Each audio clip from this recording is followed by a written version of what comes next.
Well, hi. Today is Tuesday, July 1st, 2025. My name's Todd Studer, and this is Morning Coffee. It is a big day around the state of Iowa. Why? Because a brand new law has gone into effect today. It is a hands-free law for the state of Iowa when it comes to driving with your cell phone. And that means that you cannot have it in your hand for any reason. Doesn't matter where you're at. Doesn't matter if you are in your sitting at a stop sign. It doesn't matter if you are driving. It doesn't if you're in your car and you are not allowed to have that cell phone in your hand. So you need to get it all set up before you begin your trip. And I thought that this would be a good time to revisit a conversation we had a couple of months ago with Ryan DeVault. Ryan is an information officer with the Iowa State Patrol. And we caught up with Ryan during Law Enforcement Week. And he told us all about what is coming up today with this new hands-free law. So I thought, you know what, let's go back, take a look at that interview again, because it is very, very good information to have, not just for Iowa residents. It doesn't matter. I mean, if you live in Nebraska, you come across the river, these laws are going to apply to you too. So, and why not get it straight from the source, from the information officer with the Iowa State Patrol? So Ryan DeVault coming up on today's show. Navigating the healthcare system can be challenging, frustrating, and time-consuming for you and your family. That's where My Nurse Healthcare in Council Bluffs steps in. Nurse advocates provide one-on-one guidance and support every step of the way. With a dedicated nurse by your side, you'll get the right care from the right provider at the right time. Visit mynursehealthcare.com. Let them take the stress out of healthcare. Service Master Restore by Schmader knows it can be hard to get back to normal when you've suffered serious property damage due to flooding, fire, or smoke, and you may also be left with all sorts of questions about how to get your home or business back to normal.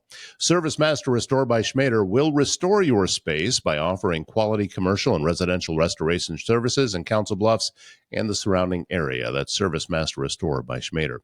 Also, since 1870, Avela Bank has been providing Iowans with high-quality financial products and services to fit their needs. Whether you need a loan, would like to start a new business account, need to save money for a trip, or are looking to open a personal checking account, Avela's qualified bankers can help you with all of that and more. Visit avela.bank to learn more. Well, just recently we went up to Crescent and visited Henry's Diner, brought you a restaurant review, and a big thank you to Bryce Taylor with GLI Insurance Group for making that happen. GLI Insurance Group is a locally and family-owned independent insurance group that's been helping people find the best possible plan for them for over a decade. And Bryce is also the founder of the Council Bluffs Food Lovers page. Their membership has crossed the 12,000 mark and continuing to grow. So if you haven't become a member of that, it's a great source to get the restaurant reviews. And the show was posted there as well as here where you're watching it. So we will be bringing you another restaurant review coming up very, very soon. Where? Well, we'll just have to see where Bryce and I end up. But it's a great, great feature that I'm enjoying a lot with Bryce Taylor. So thank you, Bryce, so much for being a part of things. All right, let's get to that conversation. And again, it was a couple of months ago that I had a chance to talk with Ryan DeVault, information officer with the Iowa State Patrol, and he filled us in on everything about the new hands-free law that goes into effect today in the state of Iowa.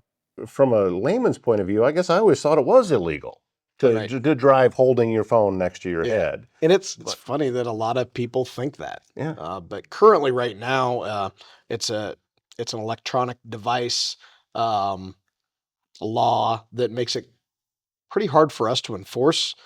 Because you can still have that phone in your hand, number one, whether talking on it, but then also with GPS navigation, if I see somebody driving down the road that I know is probably texting currently the way the law is written, all they have to do is say, well, I was just using my GPS if I were to stop them and address that situation.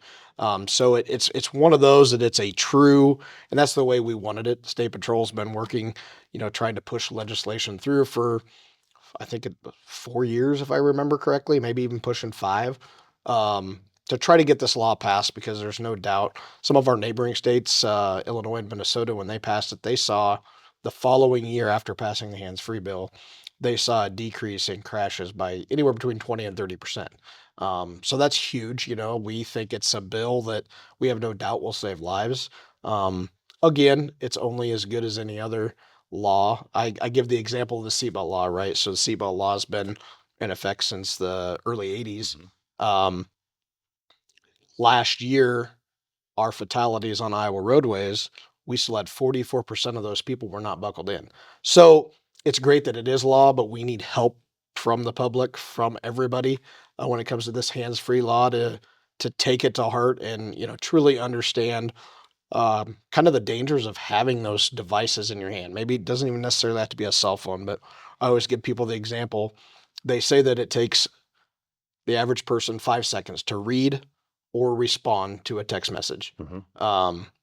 In that length of time, in that 5 seconds at 55 miles per hour, you've covered the length of a football field. So I ask people, I'm like, how many things can go wrong in the length of a football field? Let's say here in Council Bluffs on a city street, how many driveways are there? How many sidewalks are there? Crosswalks are there? A lot of bad things can happen. So it's definitely one of those laws we are in huge support of, and we are very, very happy, as an organization. I think everybody in law enforcement, because it doesn't take being in law enforcement to drive down the road and realize how many people have a phone in their hand. Oh my! Whether it's talking, looking at it, Yeah. texting. I mean, their eyes are nowhere near you as you're approaching them. So it's a law to me. Yeah. That it kind of, I don't understand why it took so long to pass, because I think it's a law that, It's kind of okay, if I don't wear my seatbelt, I'm the only one that's going to get killed in that crash, right? Right. But you could still injure somebody else by your actions with a phone in your hand. I heard it described a number of years ago that if you are driving and you're looking at your phone for any reason, while you're doing that, your car does not have a driver. Correct. Because you're not in control of the car. Right. The car is in control of itself. Correct. And that's how many times I've lost count that I've stopped at a stoplight, 2 lanes go in the same direction. Right. And the light turns green and nobody moves. Nobody goes. You know what they're doing, right? They're all looking at their phones instead of looking at the light. Right. And it's, what is so important that can't be answered? Well, I do know it's because it's addictive. It is. It's that little tiny dopamine hit that you get if somebody hits the like button on your Facebook post or any of those things, and you get addicted to that. And to let that go while you're in the car, I think we can get there. Just like, look, I'm a child of the 80s. I remember riding around in the back of a Ford Pinto station wagon, standing up and laying down, doing whatever. And it didn't matter. Right. And then when the seatbelt law came along, it's like, oh man, this is just uncomfortable. I don't, just because I wasn't used to it. Now, I don't know that I could physically move a car without having my seatbelt on, because I'm so used to it being there and it just doesn't feel right.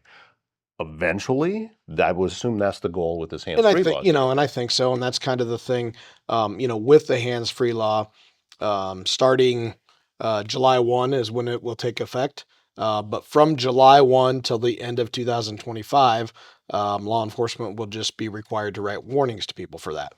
I tell people, use that 6 months. Let's not even use all 6 months, but let's use a couple months to make yourself and train yourself, like you said about a seatbelt. Let's do that with our phones. Go out in advance and purchase the things you need. Some of the things we always heard was, oh gosh, now, my phone's not compatible, or I'm sorry, my vehicle's not compatible to be able to use Bluetooth. Well, you still have a speakerphone, right? So get yourself a holder, put that phone in there to where if somebody calls, because you are allowed under the new law that will take effect in July it's called a one touch, right? So if you have a phone call coming in, you can hit answer on it, right? But then that phone can't be in your hand. It's literally a one touch. It's not multiple touches in, type it in a phone number. So I tell people, get that holder in advance so that you're starting to develop those good habits. Sure, it might cost you some money, but I also compare it to, if a windshield wiper breaks on your car, what do you go do?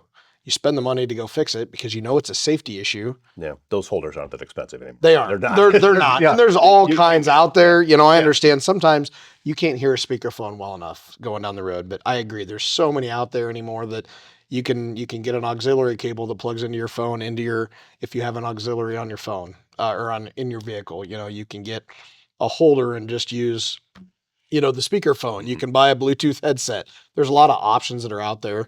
It's just we truly want people to get things out of their hands. And, I teach a lot of driver's ed. I tell young kids, but I also would tell adults the same thing.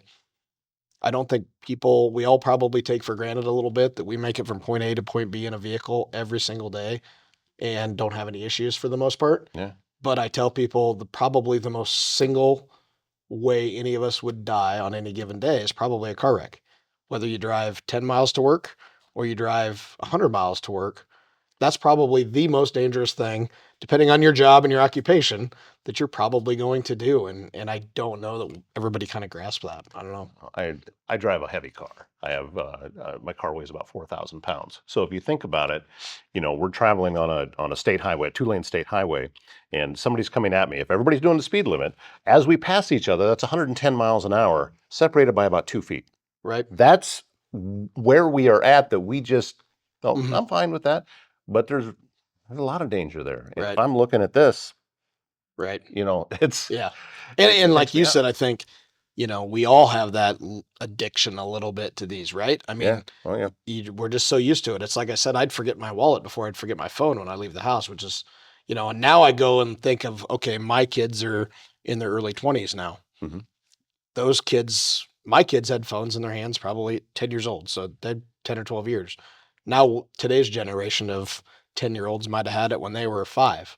And so not only are they used to it, I think they can use it and multitask and drive and, I can send this quick text out and so we do some different educational driving golf carts with, narrow cones out in some open fields just to show, and then we'll text kids while they're doing that and try to have them text us. So we do that as a training and an them. educational. Yeah. We're trying to make them understand. Yeah.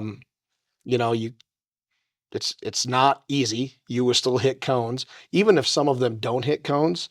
By the time we're responding back to their text, and we're literally sitting in the golf cart next to them, and we will text them back, and we're almost at a creeping crawl through these cones because they're going so slow. They don't want to hit the cones, and they know that. Yeah. And I said, now, if you're on a road, do you think you can go this slow and A, not get into an accident, and B, not have somebody call and be like, hey, something's going on with this person? So, I think there's going to be a lot of education to do on it.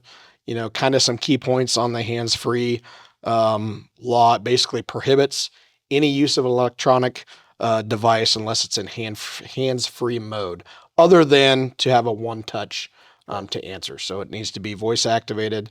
I think the bill also adds in there that you cannot view or watch any type of a laptop, any movies, FaceTime, video calls. Those are all kind of off limits, and there's no manipulating of a device. You could still use your device for GPS to get you from point A to point B. Yeah. But those coordinates and those locations have to be entered before you start moving the vehicle. Once you're in between, it's hands off again. There's been times that I've been driving around and people aren't even trying to hide it. They've got it right up here, thinking that it's better if they're blocking their view to look at their phone while they're driving down the road. It baffles me why people do that. So again, something else to consider is that if you like to listen to podcasts and you're getting your like a video podcast and just listening to it, that's illegal. You can't have a video on your phone while you're driving, even if you're not looking at it. So audio podcasts are just fine. And as Ryan said, the tap to answer a phone, that's fine.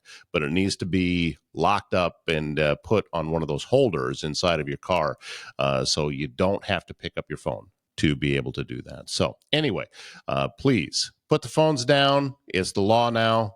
And I just, don't want to see anybody get into trouble over this. It's, we all got used to the seatbelts. We can get used to this too. AIM Institute brings you Southwest Iowa Free Technical Training, or SWIFT, providing accelerated training for Iowans interested in a career in technology.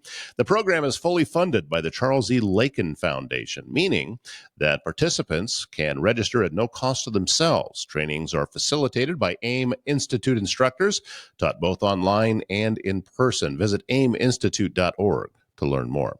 Just Sue Creative can help you build your business with website design, search engine optimization, content creation, marketing, everything you need to take your company to the next level.